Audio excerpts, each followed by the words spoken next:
Welcome back, marketers. Today we are talking about influencer outreach tips that won't break the budget. Influencer marketing is hot right now, and if you haven't jumped into it, I'm gonna highly recommend that you take the time to really watch this video today, understand the process, because this can blow your business up if you have the right influencers at the right time.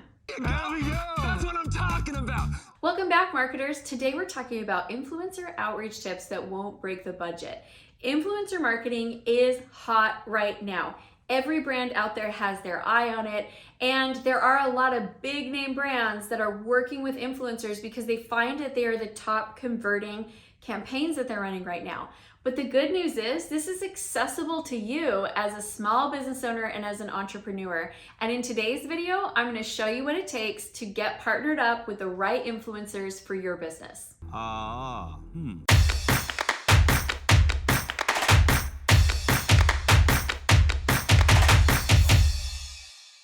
I'm Amy Walker, Client Acquisition Specialist, and I help entrepreneurs just like you be able to create consistent, predictable sales through their organic marketing and scalable sales strategies. In today's video, I am going to, first of all, break down what influencer marketing is. We're going to talk about how this can be a very easy strategy when you don't have a big marketing budget in order to get sales up quickly. We're also going to talk through the different categories of influencers and which ones you should not be focusing on and which ones to really dial in on. I'm going to show you how to write a reach out script to an influencer. And I also at the end am going to share with you what you should be expecting to pay them in commissions when deals start closing.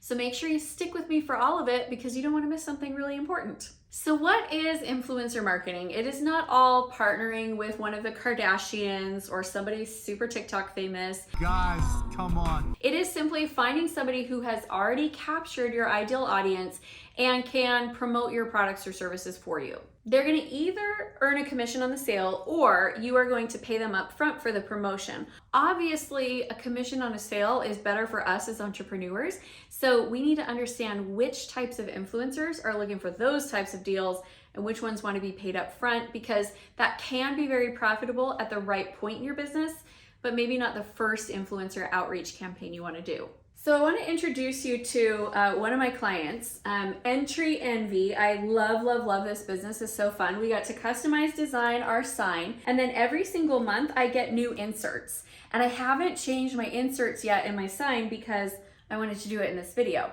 So each month, here's what I get. I haven't even opened this yet, so I truly don't know what comes in. But each month I get this cute little personalized note card. They even sent me a birthday card, which was super cool. And then I open it up and I get to see what comes in March's box. So I got a little shamrock, got a little springy sprig, and then I've got some new like mossy insert. Around Christmas time, this was like white fluffy snow. I usually don't change this out just because I'm lazy, which is honestly the whole reason why I love this, because it makes my front door look like I've spent time designing it when in reality I have not. If this is helpful, make sure that you subscribe to the channel and hit the bell notification so you can get notified every time we release new content. And if you're loving this, just hit the like button. So why am I telling you about this? 2 reasons, because I want you to see how easy it is for influencers to talk about things that they're excited about, but also I want you to understand the power of influencer marketing. So when Jen and I started working together on her business concept, she's the owner of Entry Envy, I from the very get-go was like, you got to do influencer marketing. You got to do influencer marketing. Influencer marketing is going to be huge for her. So she did start working on some influencer marketing. However, she wasn't chasing the big influencers. Well, that is about to change because she had the go-to biggest influencer in the home decor space reach out and say, I want to promote Entry Envy.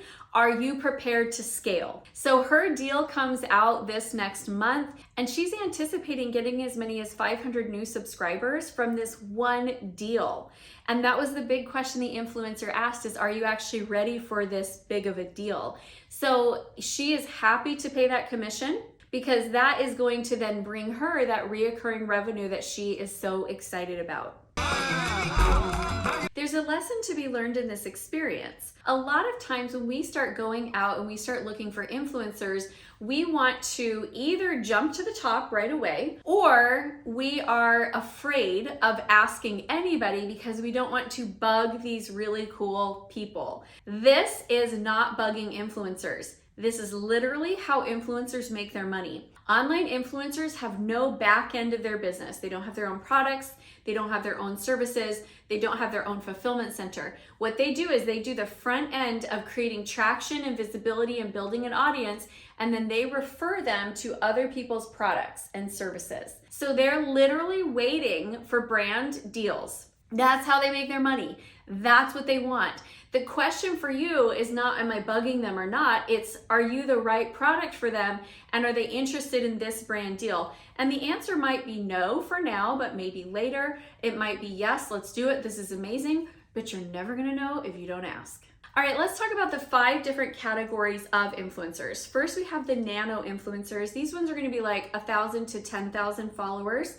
Then we have the micro influencers that are gonna be like 10,000 to 50,000 followers. Then we have mid-tier that are between 50,000 and 500,000. Then we have the macro influencers that are 500,000 to 1 million. And then we have the mega influencers that are 1,000 plus.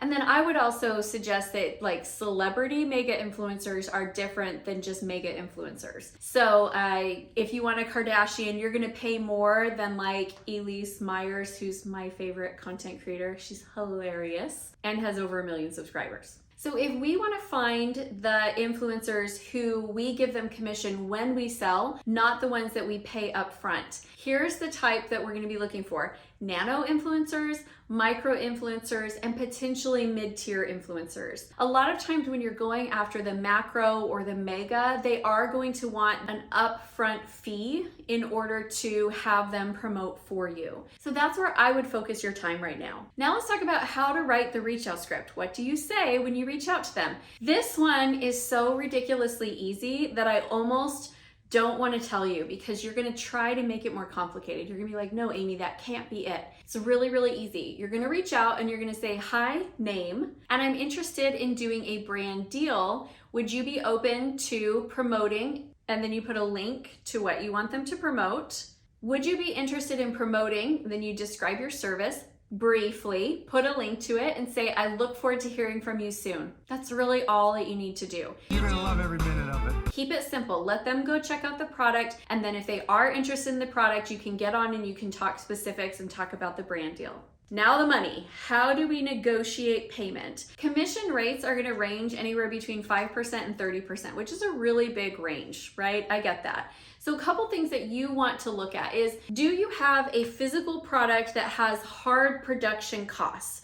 If so, you need to really understand what those production costs are, really understand what your profit margin is, and then make sure that you're not overpaying to where you're just breaking even, or you're not making enough money, or you're even losing money. Another thing to take into consideration is if it's a digital product that has zero fulfillment cost. If so, I would put your commission higher, because even if you're making a small amount, but you've got a lot more volume coming through, it still is going to make you more profits. And if you are selling services, what I would look at is, how much does it usually cost you to get a new client?